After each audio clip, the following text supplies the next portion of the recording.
Numbers 35. On the plains of Moab by the Jordan across from Jericho, the Lord said to Moses, "Command the Israelites to give the Levites towns to live in from the inheritance the Israelites will possess, and give them pasturelands around the towns. Then they will have towns to live in and pasturelands for the cattle they own and all their other animals.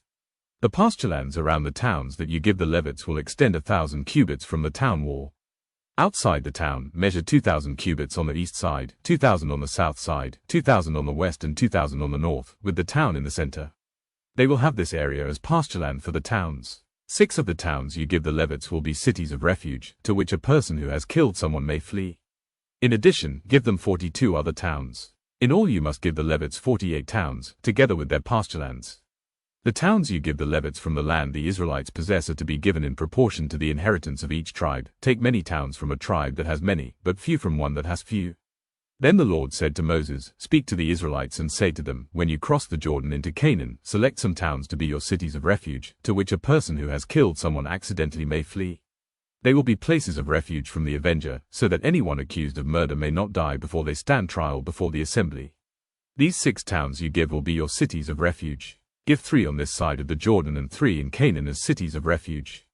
These 6 towns will be a place of refuge for Israelites and for foreigners residing among them, so that anyone who has killed another accidentally can flee there.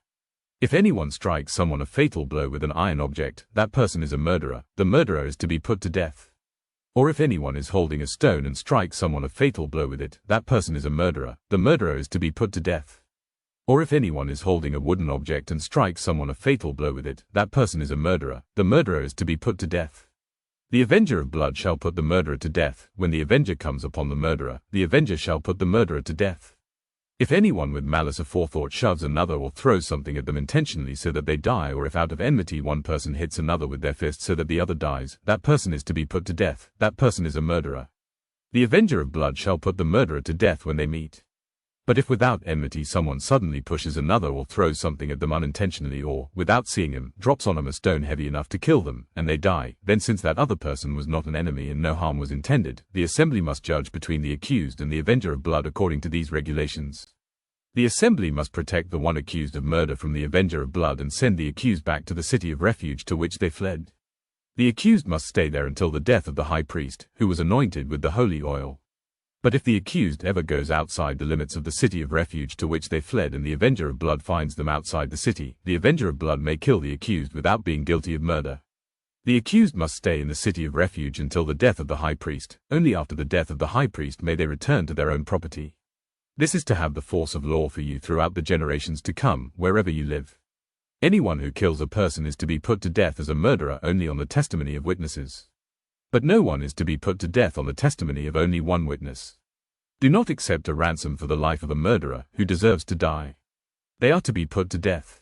Do not accept a ransom for anyone who has fled to a city of refuge and so allow them to go back and live on their own land before the death of the high priest. Do not pollute the land where you are. Bloodshed pollutes the land, and atonement cannot be made for the land on which blood has been shed, except by the blood of the one who shed it. Do not defile the land where you live and where I dwell, for I, the Lord, dwell among the Israelites.